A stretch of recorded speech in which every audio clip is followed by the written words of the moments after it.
baru saja membeli 1 kaleng biskuit dan hendak membuka tutupnya. Dengan segera ia buka tutup kaleng itu langsung dengan tangannya.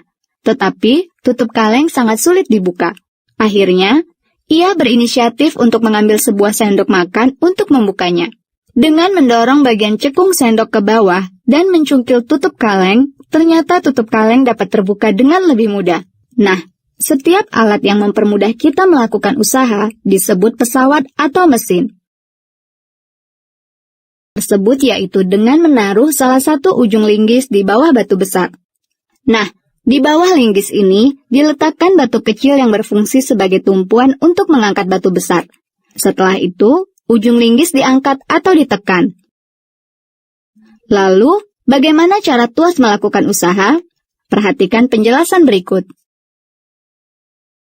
Titik C adalah titik tumpu. Titik A, di mana orang ini mengerahkan gaya ototnya dengan menekan linggis ke bawah disebut titik kuasa. Gaya tekan yang dikerjakannya yaitu F disebut kuasa. Titik B, di mana berat batu besar menekan disebut titik beban. Berat batu yang diangkatnya yaitu W disebut beban.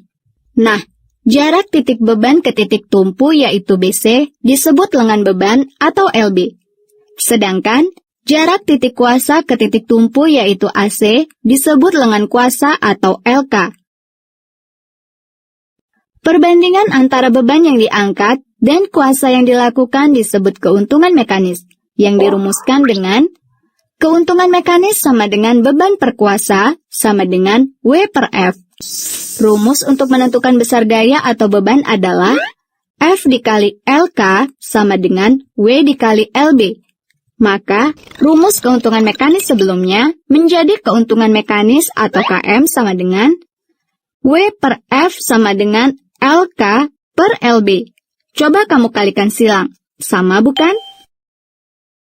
Jika kita anggap kuasa sebagai masukan atau input dan beban sebagai keluaran atau output, maka pada pesawat sederhana berlaku kekekalan usaha yaitu usaha masukan sama dengan usaha keluaran. WK sama dengan WB. F dikali DK sama dengan W dikali DB. Dengan catatan, D di sini sama dengan L. Kekekalan usaha menyatakan bahwa pesawat sederhana selalu bekerja memperbesar gaya saja atau memperbesar perpindahan saja. Pesawat sederhana tidak pernah memperbesar gaya sekaligus perpindahannya. Misalnya seperti linggis. Ketika tuas ini ingin memperbesar gaya menjadi 2 kali, tuas harus membayarnya dengan memperkecil perpindahan setengah kali. Jika gaya yang dilakukan sebesar 50 Newton dengan perpindahan suatu benda sejauh 1 meter, maka jika gaya diperbesar menjadi 100 Newton dengan usaha yang sama, maka perpindahan menjadi semakin kecil, misalnya 0,5 meter.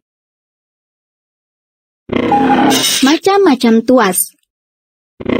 Tuas dapat dibedakan menjadi 3 jenis berdasarkan pada letak titik gaya, titik beban, dan titik tumpu, yaitu tuas kelas pertama, tuas kelas kedua, dan tuas kelas ketiga. Untuk memahaminya, perhatikan penjelasan berikut. Tuas kelas pertama. Jenis tuas ini memiliki ciri titik tumpunya terletak di antara titik gaya atau kuasa dan titik beban. Makin dekat letak titik tumpu ke beban atau makin kecil LB, makin besar keuntungan mekanis tuas. Ingat keuntungan mekanis atau KM sama dengan LK per LB.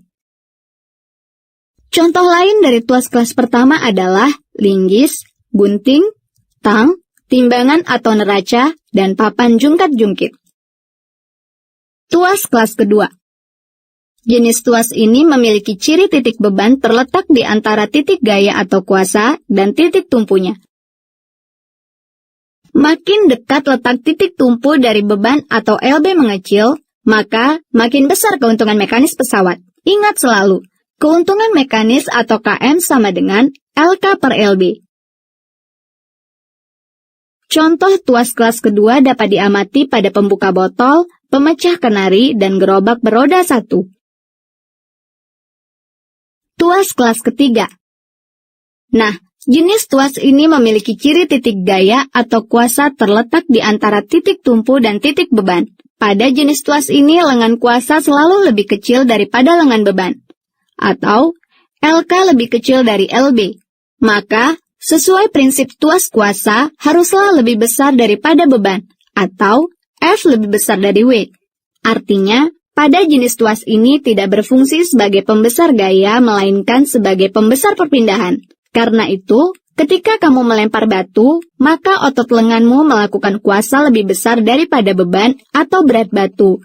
Sebagai hasilnya, batu dapat terlempar lebih jauh.